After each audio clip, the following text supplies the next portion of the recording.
The leaves whispered secrets on the wind. A new season. Sarah felt it in her soul. Time for a change. She walked towards the garage. Her grandfather's 1967 Chevy Impala slept under a dusty sheet. "Just like old times," she whispered. Today, the open road called. Today, she would answer. The Impala was more than a car. It was a time machine. Leather seats still held the scent of her grandfather's pipe tobacco.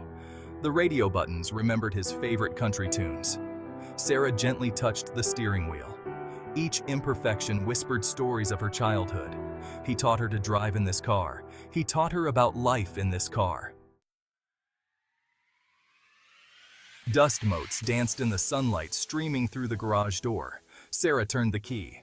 The engine roared, a familiar rumble that sent shivers down her spine. She could almost hear her grandfather's laughter. The car was alive, and so were the memories. This drive was more than a trip. It was a pilgrimage. Section 4. Open road, open heart. The city gave way to farmland.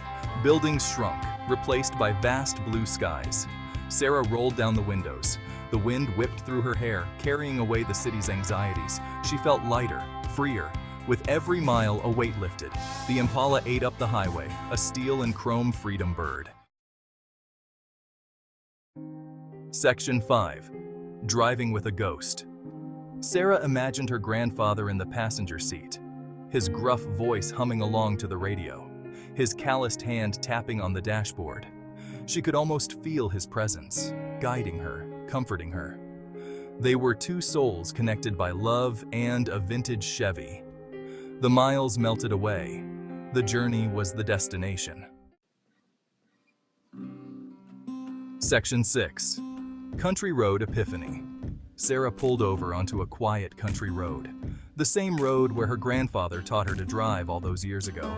She sat in silence, listening to the wind rustle the leaves, and then it hit her. This wasn't just a drive, it was a rediscovery of herself, of her dreams, of the legacy her grandfather had given her. Section 7. Road Trip Redemption. As twilight painted the sky, Sarah started the engine again.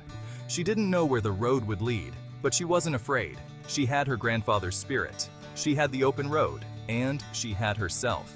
The Impala roared back to life, ready for new adventures. Sarah smiled. So was she.